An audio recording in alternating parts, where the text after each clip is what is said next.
6:05 na ho ng umaga. Kanina ho'y nagtatanong ako sa inyo kung handa na ba kayo. Oo. Naghahanda ba kayo? Di ba sa Bagyo, pinaghahandaan natin. Oo. Tama? Sinasabi ng Pag-asa lagi, may papapasok na bagyo, Intertropical Convergence Zone. Di ba? Malakas ang bagyong ito. Naghahanda tayo. Oo. Tama? Di ba? May advance eh. Okay.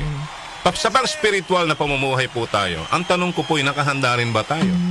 Partner. Oo nga, no? Oh, di ba? May advance notice din po.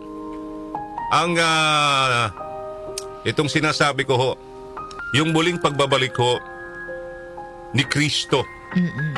May advance notice. Baka hindi nyo lang alam. Baka mas marami ho sa atin ang hindi ho alam dito po sa advance notice na ito. Opo, like Pag-asa, nakikita nila, di ba? Meron silang basis.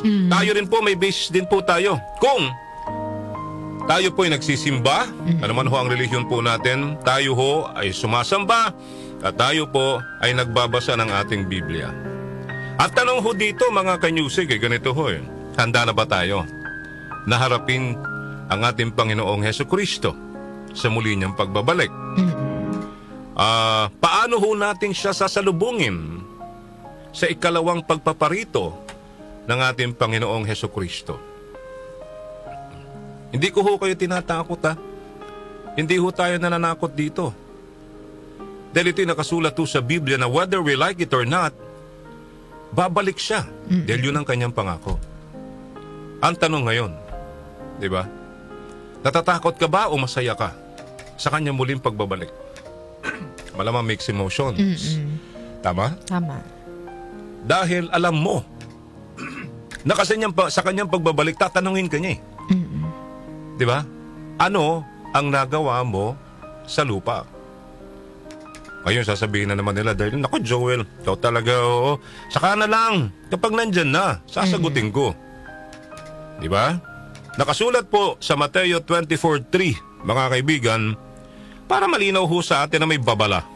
Di ba? Na mayroon hong sinabi mismo si Jesus at hindi po yun nabubura. 2,000 taon na nakalilipas, hindi ho nabura. Anong sinabi? At makakarinig kayo ng mga digmaan at mga alingaw-ngaw na mga digmaan. Ingatan nyo na huwag kayong magulumihanan sapagkat kinakailangan ito'y mangyari datapwat hindi pa ang wakas. Sapagkat magsisitindig ang bansa laban sa bansa at ang kaharian laban sa kaharian at magkakagutom at lilindol sa iba't ibang dako.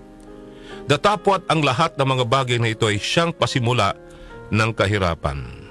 Ngayon, kung susuriin po nating mabuti, titignan ho nating mabuti, nababasa naman ho natin, napapanood ho natin sa social media, naririnig natin sa radyo, napapanood natin sa telebisyon, parami ho ng parami mga kaibigan ang nagaganap po na mga kalamidad sa buong mundo.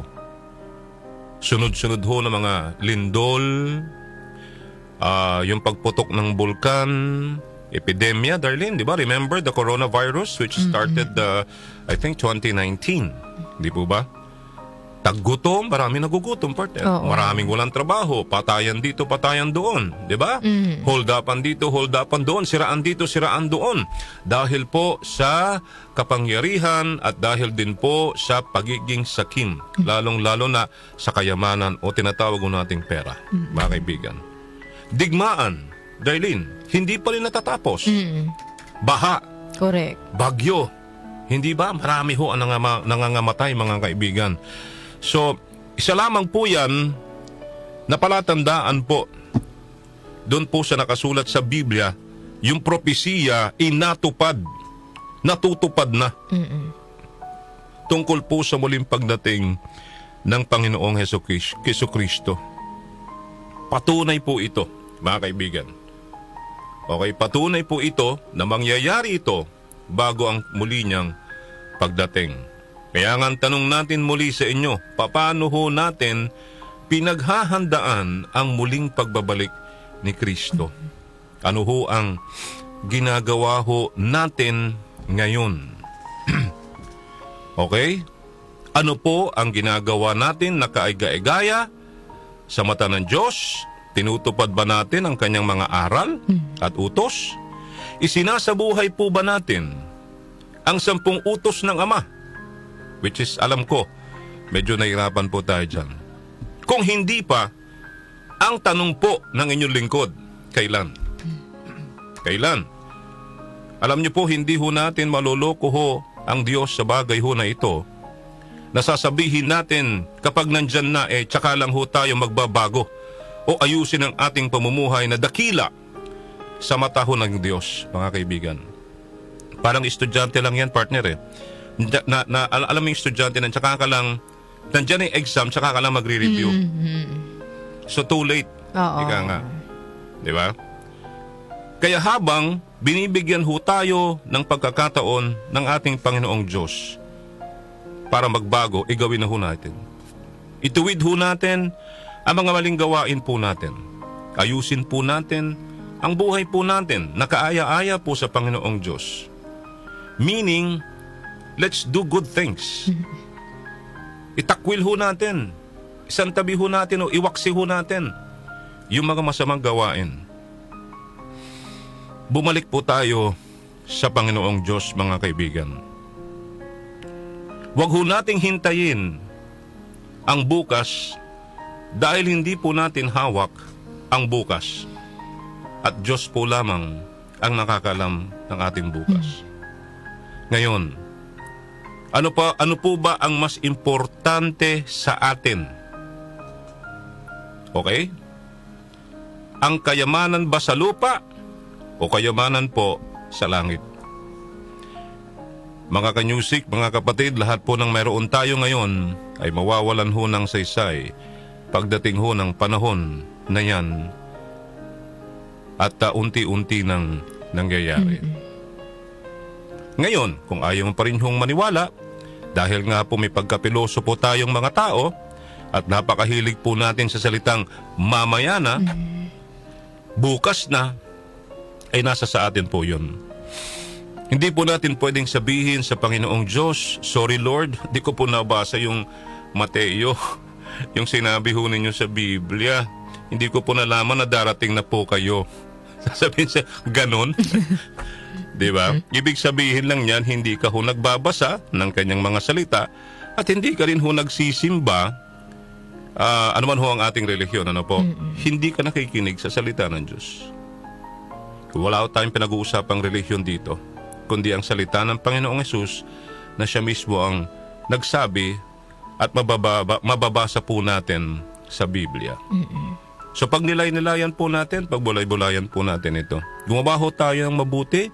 Sabi ko nga po, ang paggawa ho ng mabuti ayon po sa Hebreo, sa Hebrews, ay kinalulugdan ho ng Panginoong Diyos. Sabi ko nga lagi, pag tayo po'y tumutulong, gumagawa ng mabuti, hindi lang ho sa salapi, kundi ho sa gawa, sa pang-espiritual, emosyonal, lalo na sa spiritual partner, nakakapag-share tayo ng salita ng Diyos.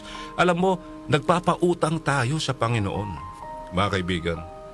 Diba? Although tayo pa rin po ay nakakagawa ng kasalanan, pero ang sinasabi ho natin, nasusuklian po as long as marunong ho tayong humingi po ng tawad sa Panginoong Diyos sa atin pong mga nagagawang pagkakamali o pagkakasala po sa buhay po natin. Amen? Amen. Be generous. Maging mabuti tayo sa kapwa.